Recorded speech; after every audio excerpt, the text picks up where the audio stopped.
नमस्कार, मैं अजय आपका स्वागत करता हूं और आप देख रहे हैं न्यूज़ आप तक 24 मध्य प्रदेश का हिंदी न्यूज़ चैनल। चलिए देखते हैं मध्य प्रदेश की 25 मुख्य खबरों को, लेकिन उससे पहले कमेंट करके हमें बताइए कि आप न्यूज़ किस जिले से देख रहे हैं। साथ ही वीडियो को लाइक, शेयर और चैनल को सब्सक्राइब करना ना भूलें। हमारे फेसबुक पेज को भी फॉलो करना ना भूलें, जिसका लिंक डिस्क्रिप्शन बॉक्स में दिया गया है। एमपी के विद्यालयों में 1 अप्रैल से शुरू होगा नवीन शिक्षा सत्र। राज्य शिक्षा केंद्र ने जारी किए निर्देश। प्रदेश के सरकारी व निजी स्कूलों का शैक्षणिक सत्र 1 अप्रैल से शुरू होगा। इसके लिए स्कूल शिक्षा विभाग ने सरकारी स्कूलों के लिए नवीन शिक्षा सत्र 2024 से 25 में नामांकन एवं पुनर्भ्यास संबंधी दिशा निर्देश जारी कर दिए हैं। पहले 1 माह तक विद्यार्थियों को बुनियादी शिक्षा के लिए पुनर्भ्यास कराया जाएगा। इसके बाद जून में जब स्कूल खुलेंगे तो नई कक्षा की पढ़ाई शुरू होगी। सत्र के प्रारंभ में विद्यार्थियों में विज्ञान, गणित एवं भाषा विषय की कठिन अवधारणाओं का अभ्यास 30 अप्रैल तक कराया जाएगा, जिससे गर्मी की छुट्टी के बाद स्कूल खुलने पर विद्यार्थियों को पढ़ाई में कोई कठिनाई न हो। साथ ही निर्देश दिए गए हैं कि 1 अप्रैल को बाल सभा और विशेष भोज का आयोजन किया जाएगा। विद्यार्थियों का तिलक लगाकर स्वागत किया जाएगा। हर माह के लिए शैक्षणिक गतिविधियों का कैलेंडर जारी किया गया है। आगजनी की घटना के बाद देवी अहिल्या विश्वविद्यालय प्रशासन की चिंताएं बढ़ी। इंदौर में देवी अहिल्या विश्वविद्यालय के नालंदा परिसर की बाउंड्री वाल से लगी दुकानों को हटाने को लेकर कवायद शुरू हो चुकी है। इस संबंध में रजिस्ट्रार ने कलेक्टर आशीष सिंह से मुलाकात कर पत्र सौंपा है। बीते दिनों दुकानों में आग लगी थी, जो विश्वविद्यालय के मुद्रणालय तक पहुंच गई थी। इसके बाद विश्वविद्यालय प्रशासन की चिंताएं बढ़ गई है। अब प्रशासन को इन दुकान को अन्य स्थानों पर शिफ्ट करना होगा। ग्वालियर में चोरी छिपे निजी अस्पतालों में सेवाएं दे रहे जेएच के डॉक्टर, गजराराजा मेडिकल कॉलेज के जयारोग्य चिकित्सालय के डॉक्टर चोरी छिपे निजी अस्पतालों में सेवाएं दे रहे हैं। निजी अस्पतालों में प्राइवेट प्रैक्टिस करने के बावजूद डॉक्टर इसकी जानकारी छिपा रहे हैं। मेडिकल कॉलेज में करीब 200 से ज्यादा डॉक्टर हैं। सर्जरी, मेडिसिन, नेत्र रोग, हड्डी व स्त्री रोग सहित अमूमन सभी विभागों के डॉक्टर निजी अस्पताल में इलाज कर रहे हैं। कुछ ने तो अपने अस्पताल भी खोल लिए हैं। नियम है कि कौन कहां प्रैक्टिस कर रहा है, इसकी जानकारी मेडिकल कॉलेज प्रशासन को देना चाहिए, लेकिन कोई भी जानकारी नहीं दे रहा है। चोरी छिपे निजी अस्पताल पहुंचकर मरीजों को डॉक्टर धड़ल्ले से देख रहे हैं। जबलपुर में आधारताल स्टेशन में बनेगा मेगा टर्मिनल। 100 एकड़ जमीन अधिग्रहण करेगा रेलवे। जबलपुर को जल्द ही जबलपुर और मदनमहल रेलवे स्टेशन से बड़ा रेलवे होगा। यहाँ पर 12 से ज्यादा प्लेटफॉर्म होंगे, जहां से दिन भर में 30 से ज्यादा ट्रेनों को रवाना किया जा सकेंगे। इतना ही नहीं, 24 घंटे के दौरान 150 से ज्यादा ट्रेनों को आवागमन होगा। दरअसल रेलवे आधारताल रेलवे स्टेशन को टर्मिनल बनाने जा रहा है, जो जबलपुर रेलवे स्टेशन से भी बड़ा और सुविधाजनक होगा। यहाँ पर ट्रेनों के रवाना करने, ठहरने से लेकर ट्रेनों के मेंटेनेंस और उनकी सफाई की व्यवस्था होगी। इसके लिए रेलवे को लगभग 200 एकड़ से ज्यादा जमीन की जरूरत होगी। सर्वे के बीच धार भोजशाला में हुआ हनुमान चालीसा का पाठ। सुरक्षा जांच के बाद अंदर पहुंचे श्रद्धालु। धार की ऐतिहासिक भोजशाला में मंगलवार को सत्याग्रह के तहत हनुमान चालीसा और अन्य पाठ किए गए। हिंदू समाज को भारतीय पुरातत्व सर्वेक्षण विभाग द्वारा मंगलवार को पूजा अर्चना की अनुमति दी गई है। सुरक्षा जांच के बाद बड़ी संख्या में श्रद्धालु भोजशाला में पहुंचे। पूजा के बाद बाहर आए श्रद्धालुओं ने कहा कि सर्वे के फैसले से हिंदू समाज खुश है। यहाँ सत्याग्रह 1952 से लगातार चल रहा है।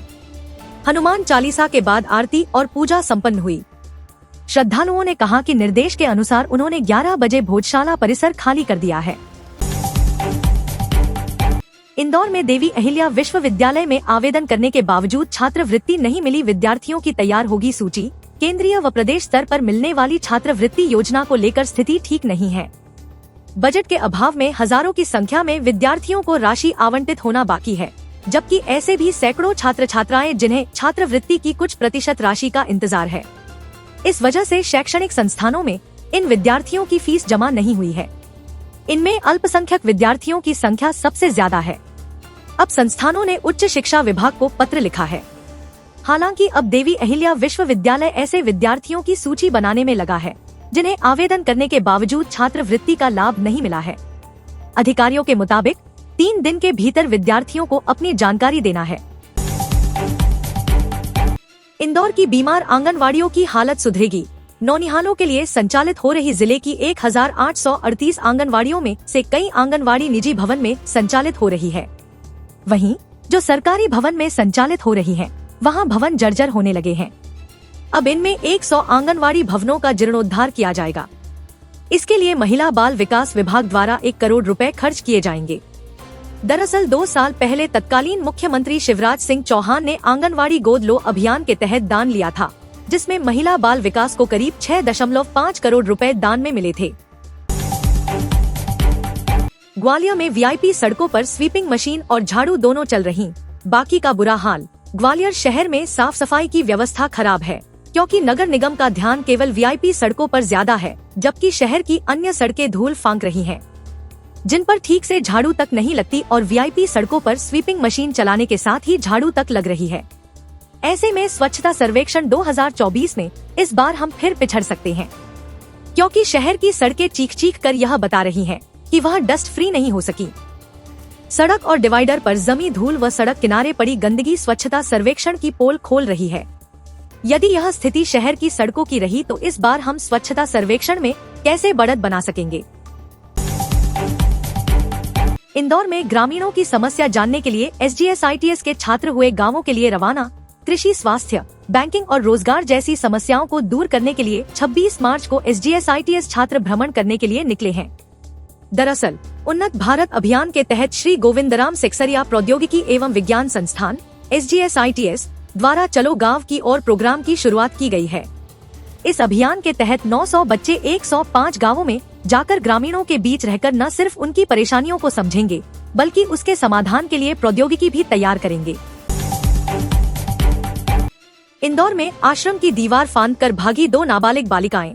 इंदौर के राव थाना क्षेत्र में स्थित बालिका आश्रम से 2 नाबालिग लड़कियां मौका पाकर भाग निकली। दोनों लड़कियां सोमवार तड़के आश्रम की दीवार फांदकर भाग गयी। आश्रम के कार्यकर्ताओं ने दोपहर तक लड़कियों के लौटने का इंतजार किया। इसके बाद पुलिस में रिपोर्ट दर्ज करवा दी। पुलिस मामले की जांच कर रही है। घटना इंदौर के समीप राव में जीवन ज्योति बालिका आश्रम की है। वन परिक्षेत्र कटंगी व तिरोड़ी के पूरे जंगल से पानी की तलाश में खेत व गांवों में घुस रहे वन्य प्राणी।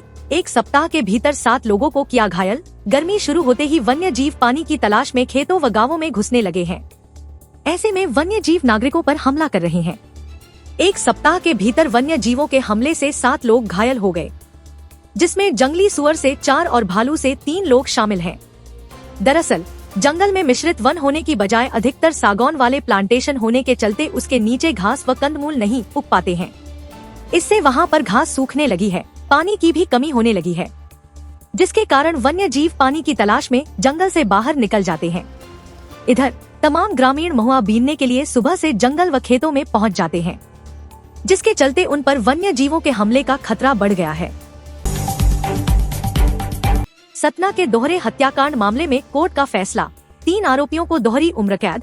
सतना के नागौद थाना क्षेत्र में सिद्धपुरा के पास एक ढाबे में 3 वर्ष पूर्व हुई एक सनसनीखेज वारदात में गोली मारकर 2 महिलाओं की हत्या कर देने के मामले में अदालत ने गत दिवस 3 अभियुक्तों को दोहरे आजीवन कारावास और 2 अभियुक्तों को 5 से 5 वर्ष कैद की सजा सुनाई है। अदालत ने अभियुक्तों पर 6.25 लाख रुपए जुर्माना भी लगाया है। धार में कुक्षियालीराजपुर टोल मार्ग पर बस पलटी, 11 यात्री घायल। कुक्षियालीराजपुर टोल मार्ग पर ग्राम आली और तालनपुर के मध्य मंगलवार सुबह 9 बजे यात्री बस पलट गई। इस दुर्घटना में 11 यात्री घायल हो गए। घटना के संबंध में मिली प्रारंभिक जानकारी के अनुसार झाबुआ जिले से नर्मदा किनारे कोटेश्वर तीर्थ स्नान के लिए जा रही यात्रियों से भरी एक बस अचानक पलट गई। घायलों का इलाज कुक्षी के सिविल अस्पताल में किया जा रहा है। बताया जाता है कि बस झाबुआ जिले के राणापुर से निसरपुर जा रही थी। यात्रियों से भरी बस तालनपुर के समीप पलट गई। इस दुर्घटना में 11 यात्रियों को चोट आई। छिंदवाड़ा में सांसद नकुल नाथ ने पिता कमलनाथ के साथ दाखिल किया नामांकन। पूर्व मुख्यमंत्री कमलनाथ के बेटे और सांसद नकुल नाथ आज नामांकन के पहले पूजा अर्चना की।